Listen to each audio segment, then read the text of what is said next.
তাদের কথা আমি যখন বললাম আমার কিন্তু লোমকূপ খাড়া হয়ে গেল। আজাদি, ইনকলাব, ইনসাফ। তো আমার মনে হয় যে এই ভাষার মাসে আমরা অন্তত ভাষাকে রেসপেক্ট করে হলেও বাংলা ভাষার প্রচলনটা সব জায়গায় করি। তাদের কথা বলার সময় যে শরীরে শিহরণ, এটাই কিন্তু তাদের প্রতি আমাদের শ্রদ্ধার একটা অংশ।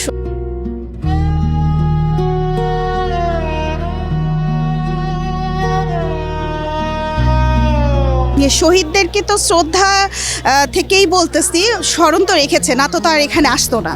ধারণ করতে পারছি দেখেই তো আজকে আমরা এই এত রোজার মধ্যে, গরমের মধ্যে, রোদের মধ্যে এসেছি। বিভিন্ন সংস্কৃতি এখন মিশে গেছে, অপসংস্কৃতি চলে আসছে।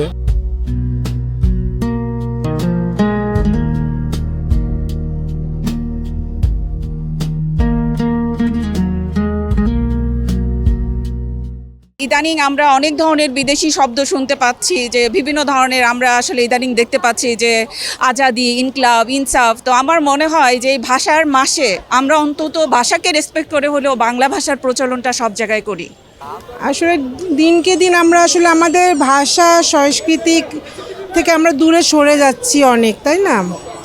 তো আমাদের উচিত, আসলে আমরা অনেক পিছিয়ে গিয়েছি, তবে আমরা চাচ্ছি আমাদের ভাষাটাকে ভিতরে ধারণ করতে। না, আমি হারানোর প্রবণতা দেখছি না, তবে হ্যাঁ আমাদের ভাষাটাকে একটু পিছিয়ে যেতে দেখছি, কিন্তু হারাবে না আমাদের ভাষা, এটা হারাতে পারে না। আমরা নিশ্চয়ই আমরা বাঙালি হিসেবে এটা আমরা চাইবো না যে আমাদের ভাষাটা হারিয়ে যাক। না, অবশ্যই এখন শহীদদেরকে তো শ্রদ্ধা থেকেই বলতেছি, স্মরণ তো রেখেছে না তো তার এখানে আসতো না। তবে এখন শ্রদ্ধা চাইতে আমার কাছে মনে হয় যে শ্রদ্ধা চাইতে দেখানোটাই আমরা বেশি করতেছি, কারণ এখানে কারোর দেশপ্রেম কারোর মধ্যে নাই, সবার মধ্যে একটা কেমন যেন মনে আমেজ, একটা ঈদের আমেজ মনে হচ্ছে। এটা এক একজন, এখন সংস্কৃতির পরিবর্তন হচ্ছে সময়ের সাথে সাথে।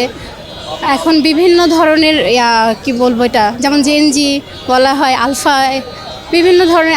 আমার সন্তান ও এসছে, ওর প্রতি যে আমি কতটা মেসেজ দিচ্ছি, অ্যাকচুয়ালি এটা পরিবার থেকে কিভাবে কাকে ধারণ করানো হচ্ছে সেটা পরিবারের উপর ডিপেন্ড করে।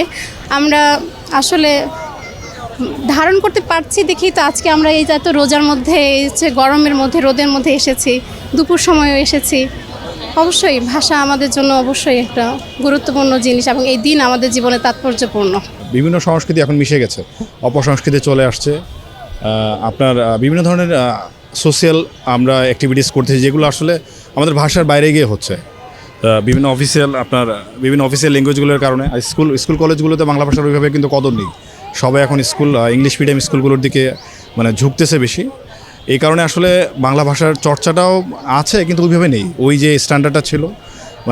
আমার মনে হয় ওনাদের যে আত্মত্যাগ, ওই লেভেলে এখন পর্যন্ত সেটা পৌঁছতে পারেনি। এই যে শহীদদের ধারণ করতে পারা বলতে, এই যে তাদের কথা আমি যখন বললাম আমার কিন্তু লোমকূপ খাড়া হয়ে গেল।